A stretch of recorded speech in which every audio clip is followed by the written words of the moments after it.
منافق کسی کا مخلص نہیں ہوتا۔ منافقوں کی زندگی صرف اپنی مفاد کے گرد گھومتی ہے۔ وہ کسی کے ساتھ بھی حقیقی طور پر مخلص نہیں ہوتا۔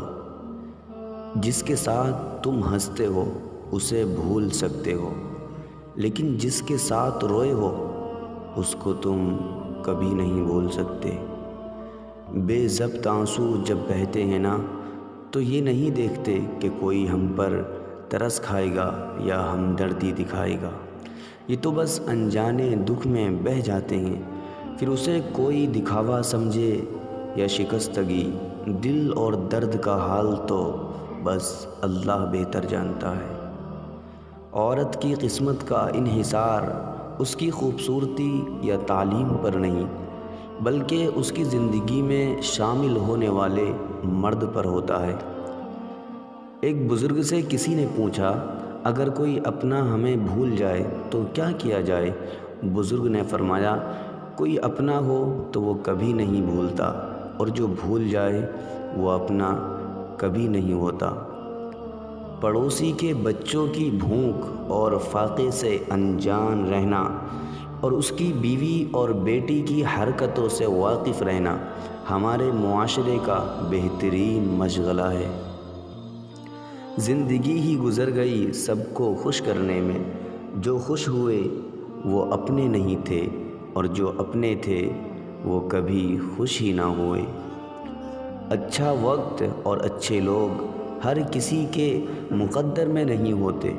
جب بھی ان میں سے کوئی مل جائے تو اسے ضائع نہیں کرنا چاہیے۔ آپ کسی کو بھی زبردستی دو کاموں کے لیے مجبور نہیں کر سکتے، ایک محبت اور دوسرا عبادت، کیونکہ یہ دونوں دل سے ہوتی ہیں اور دونوں کا رشتہ روح سے جڑا ہوتا ہے۔ دوسری محبت میں طاقت پہلی محبت سے زیادہ ہوتی ہے۔ پہلی محبت زخم دیتی ہے اور دوسری محبت مرہم لگاتی ہے، اور اگر دوسری محبت بھی پہلی والی محبت کی طرح ایک ہی انجام پر اختتام پذیر ہو تو پھر صرف زخم رہ جاتے ہیں، انسان اور محبت دونوں مر جاتے ہیں۔ ہر عورت تمہارا پیسہ دیکھ کر نہیں بکتی۔